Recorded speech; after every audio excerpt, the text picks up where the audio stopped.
Dana, thank you so much for joining me on today's episode. You know what? You're the first person that I've talked to in over 100 episodes that is in the industry of labeling. This is very interesting to talk about this because from a marketing standpoint, you know what? Labeling is presenting your product if you're talking about a product side, but there's way more to labeling, and hopefully in our conversation today we'll get into all the details of what to consider, what the technology is that's out there, and how to actually choose a company like yours to provide labels. So again, thank you so much for agreeing to do this. Great, thank you for having me, Sean. So let's start with the idea of labels. I mean, most people that are running a business, they think of a label probably as, okay, something I just stick on a product, but labels can be used in many different aspects of a business. What are some of those use cases that you see day in and day out? Well, the interesting thing about labels is people just typically think of them as stickers, and they just identify a product, but really they're the last thing to go on a product before it goes out the door. And it carries all the vital information about what's in the package, especially a barcode on how it's used to track. And you know, they don't even give it a second thought until they don't have them, and then you know it's a 5-alarm fire. So it's just an interesting business to get into because there's a lot of things that we have to jump through hoops and act very quickly. Now, what are some of the different types of labels that you in your company have provided for clients? We cover the gamut. We do a lot of paper, which would be applied to like a cardboard box. UPS, every shipment from UPS, FedEx has a paper label on the outside. Typically it's 4x6, and we go all the way up to a full polyester, a label that could stand you know, hundreds of degrees of heat, outdoor humidity, chemical resistance, things like that. So we cover the gamut. Now you mentioned things like heat. Now, when you're designing or coming up with a label, or a business thinks that they need a label, what are some of the things that they need to consider? Really, the process that I've come up with is we start with the end in mind and work ourselves backwards. So you start with what does the label have to stick to, apply to, how long does it have to last, and then what are the characteristics that have to be on the label? Is it just black and white, or is there color? Do we have to print in color, or can we pre-print the color? And then we work ourselves back with even as simple as how the labels be applied on the product. Sometimes they're hand applied, and a lot of times we try to go into a machine applied application. Yeah, that makes complete sense. Now, have you seen that a lot of people, you know, either are making mistakes when they're doing their labeling, or they've come to you because something's not working and you realize they didn't really think through the process? A lot. That's the calls that we get. Unfortunately, they typically don't call me and say, hey, we love our label supplier, but we want to talk to you. There's usually a problem that they can't solve, and they just need to talk to someone who has experience. Mm-hmm. And you have a ton of experience. Let's talk about that for a little bit. Sure. What brought you into this world of labeling? I just answered an ad out of college. That was it. I had no idea what labels were, or any of this packaging industry. And I got into it right when the time that it was going into what they call electronic labeling. Before, if you ever see the military on the road, they have these you know, static messages like this side up, or you know, stay away from fire, or whatever. And that's usually put on with spray paint and a stencil. And that's how the labels were done. It was static and the same. Right around the time I got into this, 98, 99, or excuse me, 88, 89, they put the labels through a printer, an actual label printer that printed variable data, and that was revolutionary. Mm-hmm. And that's when like Zebra Technologies invented their machine that did on-demand labeling, and the whole thing took off. So I was in the right place at the right time. And then you've evolved into your business. Yes. Let's talk about that. How did that go for you? Okay, so I worked with three other major competitors in the industry. I love the business, and I just loved everything about it and solving problems. And unfortunately, the last company I worked with, we had a disagreement, and they laid me off. And I said, well, now's the time to go. So I'm going to start my own. And I think it was 98 is when I started the business. And PaladinID is the name of the company, PaladinID.com. Why that name?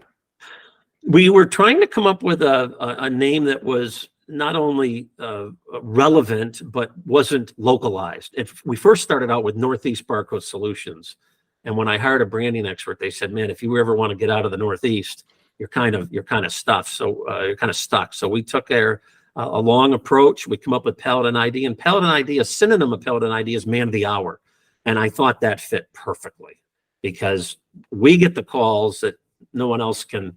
They call us, they don't call us last, but they call us down the food chain and they say, "Hey, we need help. Can you do it?" And I have to jump through hoops, and that's our specialty. So I thought it fit perfectly. And then that was Paladin, and then the ID, because we're in the auto ID business, I tacked that onto the back. So Paladin ID. And how has the business grown for you? How has it worked over the years? It's done very well. We've grown every year. It's basically word of mouth up until I've just prior to meeting you, and it's just it's been very, very good. Now that I'm trying to grow outside of New England and go across the country, it's exciting to see the same problems that people have all over, and the lack of knowledge that's in the industry to solve the problems. Now you're no stranger to challenges. You actually embrace challenges. And when you think of this, and if you're listening to this podcast, when you're working with Dana, it's not like there's a call center of sales reps sitting there in cubicles. Mm-hmm. They get to work with you, and they bring their questions, their challenges, their problems to you. Why this approach? Why? I mean, this is very unique, and this is something that people really value that work with you. But why did you go that way versus trying to grow with like an outbound sales team? That's a great question. I don't know how technical I am as a manager. Mm-hmm. I really like the transaction, the one-on-one. I like to work with people over and over and over, and most of my customers have been with me 20, 25 years. Sure, I guess I could hire a sales team and go, but I don't know. That's not really what I'm about. I really like the hands-on approach. I like the one-on-one. I know I'll be limited, but that what makes me happy and what makes the customer happy, and it seems to be working. What is it about working with the customers, helping them solve the problems, that you really enjoy the most? I think it's just being a help. I've always wanted to help people. I was going to go into the police force because I just felt that I had a calling to help people in need. And I transitioned into sales, and this is just a great market that most people don't know much about it, and they consider me or people in this field experts at what they do. So it's just exciting to be wanted, needed, and really valued. Mm-hmm. Now, I'm sure there's lots of stories and cases with clients that you've helped them overcome something. Is there anything that stands out where it's like, you were able to overcome something that they felt was never going to be solvable? Is there any story like that you could kind of share?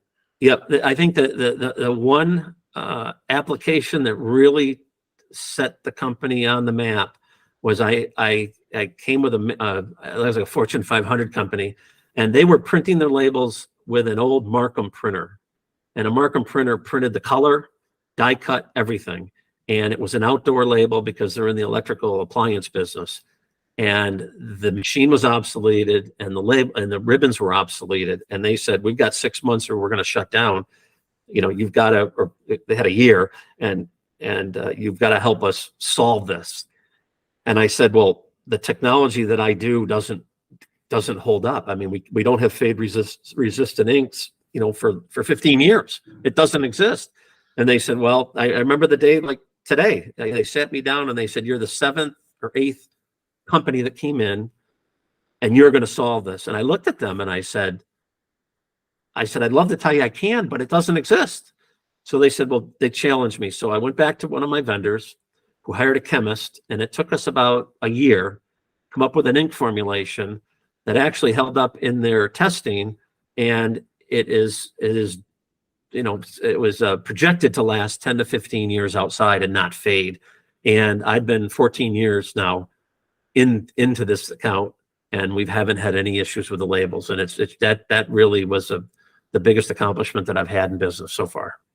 That's incredible. So I mean, that proves that you're like you'll go that extra mile and just like never give up with it. Now that's interesting also about the idea of the chemist coming up with that ink. Is this an ink that now that you use for other jobs as well? We do, but unfortunately, that market is so niche. Mm. There's not many people who need a label to stay outside for 15 years. And I will say that it's the team that I put together. It wasn't, obviously it wasn't my brain power that did this. I called on the right people, and I had a lot of support, and a lot of people put a tremendous amount of time and effort into this. And to this day, there's still a viable account. So it's exciting. But yeah, we do use it at other places, but unfortunately, there's not that many people who need, who care to have a label last 15 years outside. Mm-hmm. And if there are, then we have it. Absolutely. Yeah. Now, aside from just labeling products, there's other use cases for a label, so to speak, inside warehouses as well. Can you speak a little bit about that? Other use cases that aren't products? Sure. The one of the big things we get in is our warehouse labeling program. That when companies put up warehouses, they are labeling the racks, they're labeling the floors, they're labeling the aisles, signage. And basically how that works is they have their database file, or they put the file together on what they want and the data. They send it to me. I send it to our plant. We automatically run this through our computer system and print the labels and hand them a finished roll. And they just go around and apply the labels to the racks, the floors, the ceilings, whatever. And they've got a fully warehouse set up to be automated through their software and scanners. That's awesome. Yeah. Now, how has the technology changed over the years? Are more people able to print the labels, with the right equipment in their business versus having to have a company print them and ship them to them? Is that something that's more common now? Yeah, and it's called on-demand printing, and that's the niche that I am in. I supply the printers, labels, and either ink or ribbons on site that you can print variable data. There are some companies who just print or have static, and I furnish those labels. You think of like a mayonnaise jar. That mayonnaise jar has the same label on millions of labels, so that's something that's a separate business. That's typically in the retail. We are in the manufacturing sector, and where you need a lot number, date code, operator, serial number, things like that. That would need to be data that's on demand when it's printed. It needs to be on the label. In terms of things that are new, there are some new materials that come out, but basically, it's been the same. There's been improvements in speed and a little bit of technology, but it's still, the best tool to hit a nail or bang a nail is a hammer. It's not a screwdriver, it's not a wrench. And it's a pretty stable business. And yeah, I don't want to say nothing's evolved or new, but it's not a ton. Absolutely. Yeah. And I mean, there's no, you're not a stranger to this industry. You've got a ton of experience. If somebody's listening, they need help with their labels, what's the best way to go about this? Well, the best way is we just set up a thing on our website called the Discovery Call, and it's a 15-minute. We set up 15-minute increments. If you need more, that's great. And it's just a conversation on what you're doing, what you'd like to do, and the problems you face. And most times I can help people, and sometimes I can't. And I try to pass them along to the people that I can if it's not in my wheelhouse. So it's a very easy, no obligation, no heavy sales. It's just we're here to help. We want to be your guide.